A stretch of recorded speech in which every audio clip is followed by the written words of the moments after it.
اهلا وسهلا بحضراتكم، حلقه جديده من برنامج مصر المستقبل. زي ما عودنا حضراتكم، برنامجنا هو مساحه لمناقشه الابحاث والمشاريع والافكار والمبادرات اللي كلها بتهدف نحو تحقيق رؤيه مصر 2030 في قطاعات مختلفه. طبعا احنا بنركز اكتر على قطاع الابتكار والبحث العلمي. في حلقه النهارده بيسعدنا يكون معانا دكتور عمرو البهنساوي، وهو باحث بقسم التغذيه بالمركز القومي للبحوث. هيكلمنا على موضوع مهم جدا ومرتبط بشكل كبير جدا بالصيام. اكيد بمناسبه رمضان نحب ان احنا نقول لحضراتكم كل سنه وحضراتكم طيبين. اهلا وسهلا بحضرتك دكتور. اهلا وسهلا. في البدايه احنا حابين ان احنا نعرف الجمهور عن حضرتك بشكل افضل، مجال ابحاثك والاهتمام او المواضيع اللي حضرتك يعني الريسيرش انترست بتاعت حضرتك. دكتور عمرو البهنساوي، باحث بقسم التغذيه بالمركز القومي للبحوث. يعني أنا من 3 سنين رجعت كنت في بعثة في روسيا للحصول على درجة الدكتوراه، وعدت للمركز القومي للبحوث في قسم التغذية. الأبحاث تتركز حاليا طبعا من ضمن رؤية مصر 2030 على ربط البحث العلمي بالصناعة. دي نقطة مهمة جدا طبعا. إن احنا المخرجات اللي بتطلع والأبحاث اللي بتطلع ما ينفعش ان هي بحث يكلف الدولة فلوس كتير جدا وبعد كده يطلع ما يتمش تطبيقه، ما يتمش ربطه في شكل صناعي، بحيث ان هو يبدأ المستهلك بقى يستفيد منه، يعني يبدأ بالزبط. ننتج او نجني ثمار الشغل اللي احنا عملناه.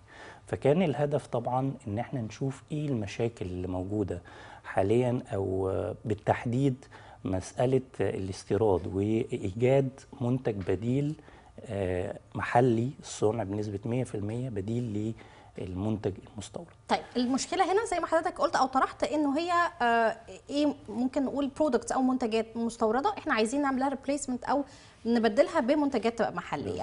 مجال بحث حضرتك هو متعلق أعتقد بميكروبيوت الأمعاء. تمام. يعني هو ده تو بي سبيسيفيك أو عشان نبقى محددين هو ده مجال اختصاص حضرتك. فهنا ربطت زي البحث بمشروع ممكن يكون أكبر، وهنا زي ما حضرتك قلت ممكن نعمل برودكت أو منتج يكون محلي يكون بديل عن المنتجات تكون مستورده. تمام، يعني عشان بس الساده المشاهدين يبقوا عارفين ميكروبيوت الامعاء يعني ميكروبيوت الامعاء يعني ايه باختصار شديد. لما انا بقول مايكرو اورجانيزم هي الكائنات الدقيقه المجهريه الموجوده في كل البيئه اللي حوالينا، في الميه، في الهواء، في كل حاجه، في الغذاء حتى. انما لما انا بذكر المايكرو اورجانيزم دي في بيئه معينه زي مثلا الامعاء بيطلق عليها ميكروبيوتا الامعاء. يعني هي باختصار الكائنات الحيه الدقيقه المتواجده في الامعاء. والكائنات الحيه الدقيقه دي مش فقط هي كائنات ضاره، لا بالعكس، نافعة. في منها الضار وفي منها النافع. فاحنا من الابحاث بتاعتنا بنحاول ان احنا نزود البكتيريا النافعه في الامعاء، لان دي مرتبطه بصحه الجهاز الهضمي، بصحه الجهاز المناعي، حتى بالتركيز والحاله المزاجيه للشخص.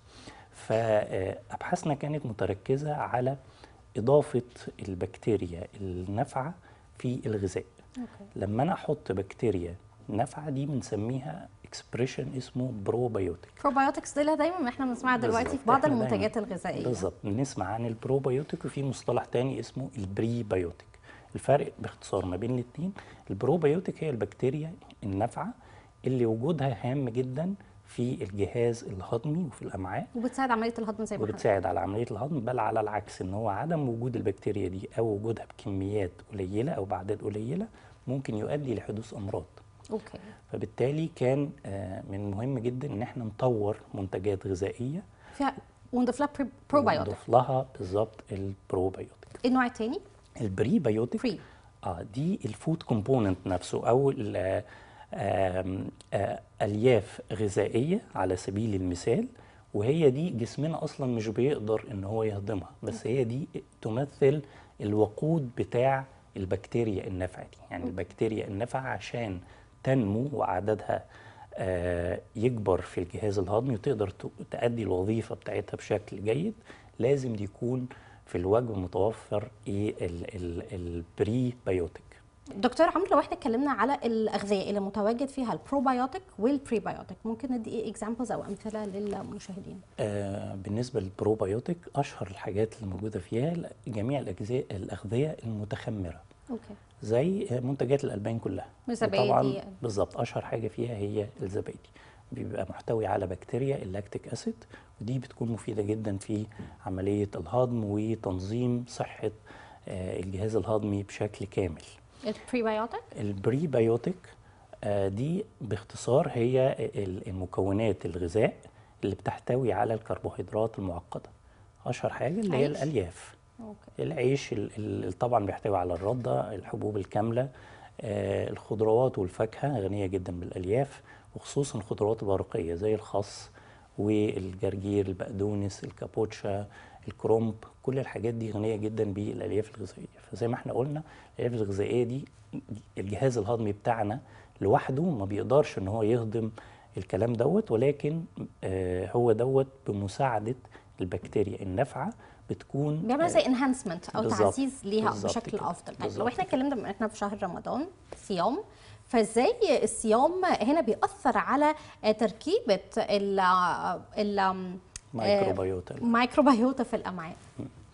زي ما انا قلت لحضرتك الميكروبيوتا دي مش بس بكتيريا نافعه، لا، في بكتيريا نافعه نافعة وفي وضارة. بكتيريا ضاره.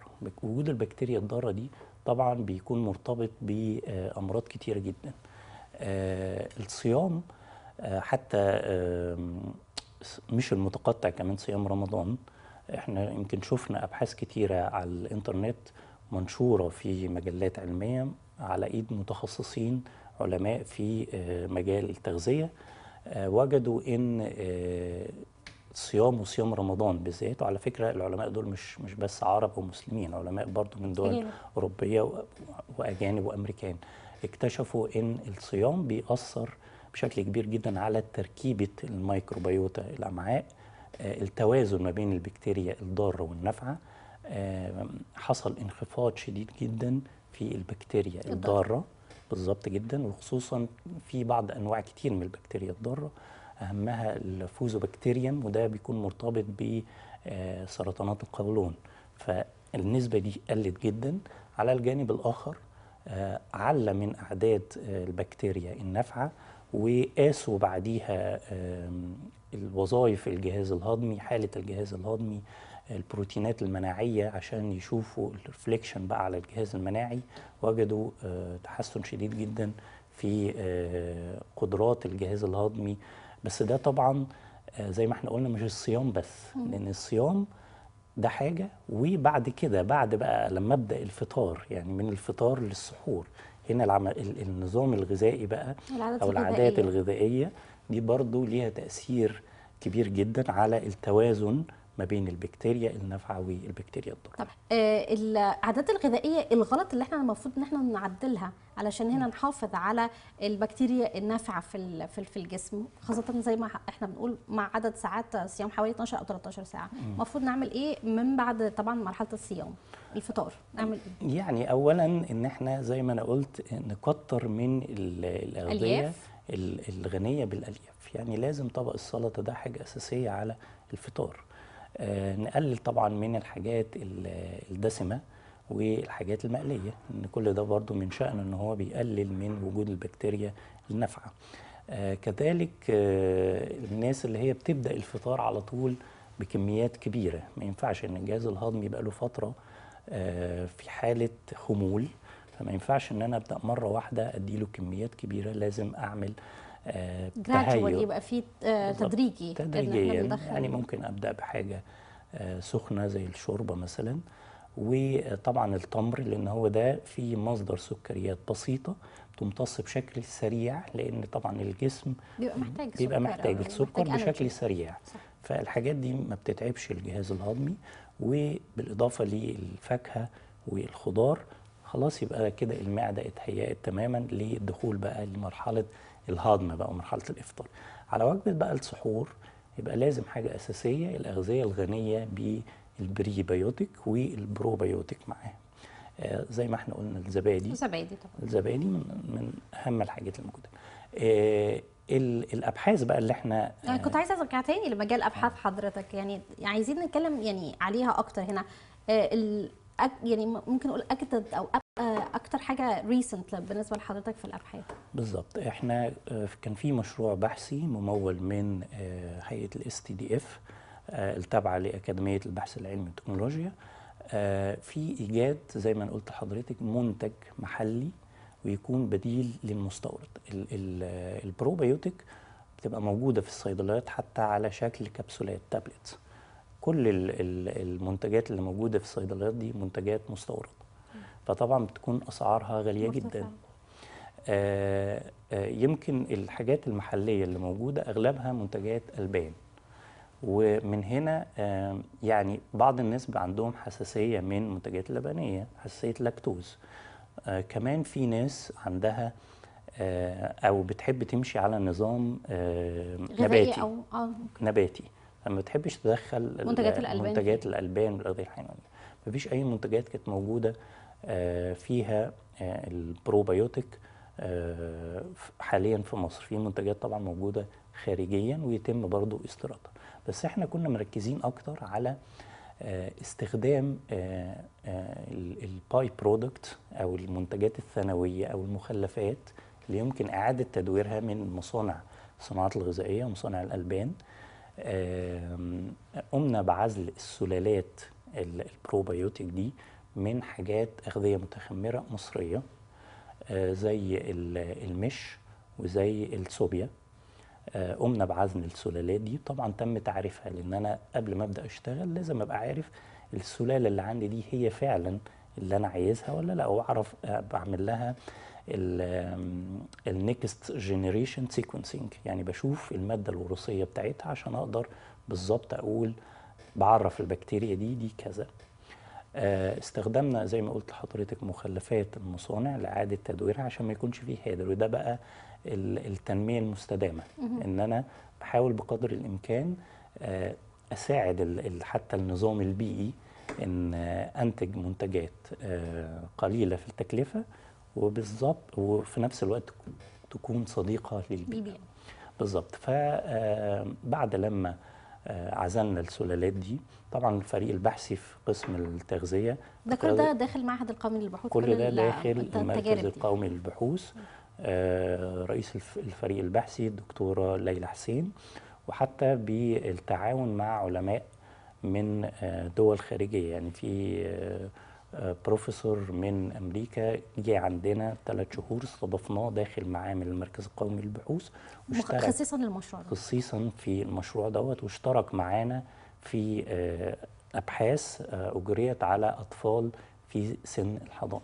طبعا احنا اخذنا كل الايثيكال ابروفال، موافقه لجنه اخلاقيات البحث العلمي. أكيد. لان قبل ما بجرب اي منتج لازم الموافقات دي تبقى معايا، اتاكد من السيفتي بتاعه المنتج ده كويس جدا، وان هو امن بشكل كبير على الصحه.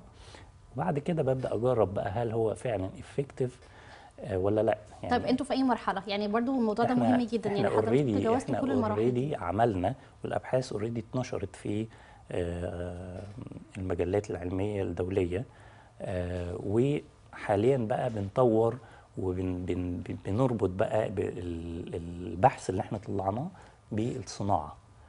يعني يمكن في المركز القومي للبحوث كان في ندوه ورشه عمل كيفيه ربط البحث العلمي بالصناعه. بيجي رجال الصناعه والمهتمين من المجال الصناعات الغذائيه يشوفوا المنتجات بتاعتنا ويحاولوا ان هم يطوروها بشكل اكتر عشان تبقى موجوده في السوق. بالظبط. هل انتوا وصلتوا للمرحله دي انه دخل معاكم شريك صناعي بالفعل؟ والله احنا بنجهز للعمليه دي، ويمكن من المنبر اللي احنا قاعدين فيه ده دلوقتي لو اي حد من الصناعه عنده اهتمام ان هو يتوجه طبعا وان هو يخاطب حضرتك او طبعا يعني يتفضل في المركز القومي للبحوث، هنكون سعداء جدا.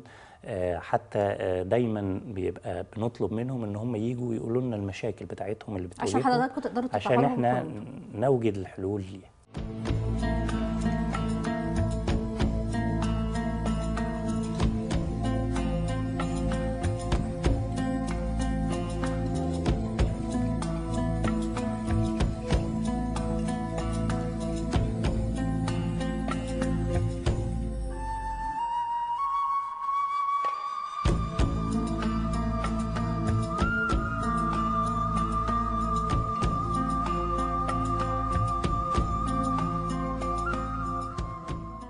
طيب لو احنا اتكلمنا اكتر تاني على البرودكت او المنتج النهائي، هو برضه هيبقى في شكل بيل او اقراص، مظبوط؟ لا، احنا الشكل اللي بصفتنا حضراتكم طورتوه هو ايه؟ في قسم التغذية، وطبعا في معهد بحوث الصناعات الغذائية والتغذية، فإن احنا بنضيفه في صورة منتج غذائي.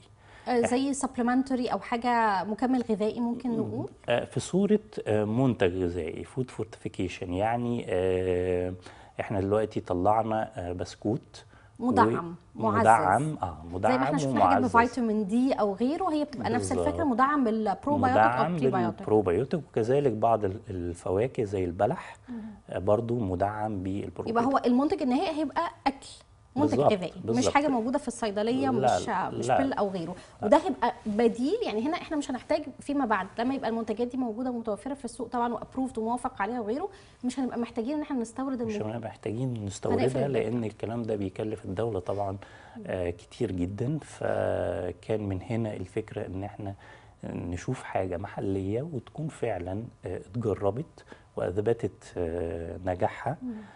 وبعد كده نبدا بقى الخطوه الشريك الصناعي اللي هو يبدا يخش معانا ويبدا ينفذ الكلام ده ويبقى على ارض. طيب سؤال، يعني حضرتك ذكرت نقطه مهمه جدا، الفعاليه. احنا دايما عارفين او بنسمع انه الادويه بيكون ليها فعاليه اعلى واسرع، والامباكت بتاعها او تاثيرها بيبان اسرع.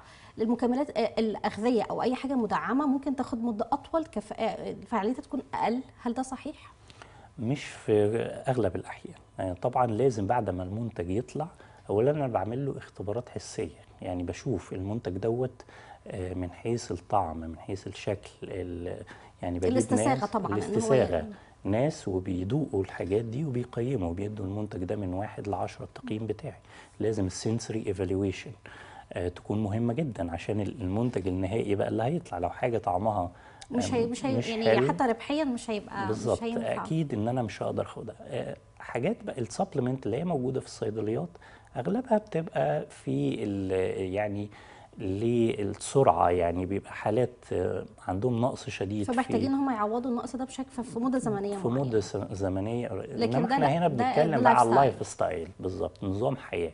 ان انا دايما في يومي بدل ما اخد الاغذيه ممكن healthier، يعني هو نظام بالظبط. صحي اكتر في الاكل، فمش محتاج ان انا مثلا زي فيتامين دي اعليه في مده معينه او نقص في الكالسيوم او غيره، لا، ده علشان الاكل بالظبط. يبقى صحي اكتر، فانا بالظبط. بديكوا اوبشنز او اختيارات مفيده اكتر. بالظبط، يعني زي ما موجود مثلا السبلمنت للكالسيوم موجود في الصيدليات، بس انا مش هقدر ان انا افضل امشي على التابلتس. لا، ما انا ممكن غذاء، اخدها من الغذاء. يعني حاجات منتجات طبيعيه غنيه بالكالسيوم، وبعد كده لو في مشكله بقى عندي ببدا الجا لطبيب للسبلمنت. بالظبط. احنا متشكرين جدا لحضرتك دكتور عمرو البهنساوي، ان حضرتك يعني اطلعتنا على المشاريع المهمه اللي فعلا هتبقى او احنا محتاجينها تبقى موجوده كجزء من حياتنا، يعني مش فقط لمده معينه كسبلمنتس او كغيره، لا، هي تبقى لايف ستايل. احنا يعني صحه الانسان هي اولويه، ان هو لما الانسان يبقى عنده الصحه الكافيه هيبقى انسان منتج في المجتمع. أكيد. فده جزء مهم جدا احنا طبعا بنحب ان احنا نركز عليه. أكيد. في حلقه النهارده كان معانا ضيفنا دكتور عمرو البهنساوي،